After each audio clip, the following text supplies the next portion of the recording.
আজকে সকালে শুরুটা হয়েছিল চানাচুর দিয়ে মুড়ি মাখিয়ে এবং সঙ্গে র চা। তোমাদের কার কার এরকম খাবার ভালো লাগে অবশ্যই জানিও আমাকে।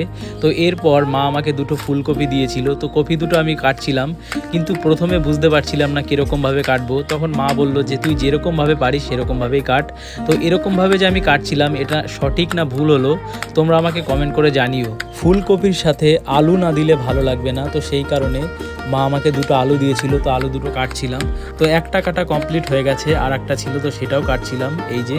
আর আজকে কিন্তু খুব গরম পড়েছে, তোমাদের ওদিকে কীরকম গরম পড়েছে আজকে অবশ্যই কমেন্ট করে জানিও।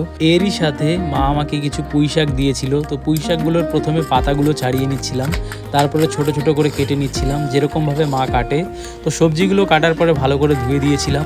আসলে মায়ের হাতে সাথে কাজ করে দিলে মায়ের কাজটা একটু কম হবে। সমস্ত কাজ কমপ্লিট করে একটু মাঠের দিকে গেছিলাম। আর এখানকার ওয়েদারটা দেখো, যদিও গরম কিন্তু আকাশের কালারটা দেখো কত সুন্দর লাগছে। আর এখানে দেখো গাছ ভরা আম রয়েছে। তো জায়গাটা দেখে তোমাদের কীরকম লাগছে অবশ্যই কমেন্টের মাধ্যমে জানিও। তো এরপর বাড়ি ফিরে স্নান করে দেখলাম মায়ের রান্না কমপ্লিট হয়ে গেছে, তারপরে আমি আমার খাবারটা নিয়ে নিয়েছিলাম। তো ভিডিওটা যদি ভালো লাগে একটা লাইক করো। দেখা হচ্ছে পরের ভিডিও।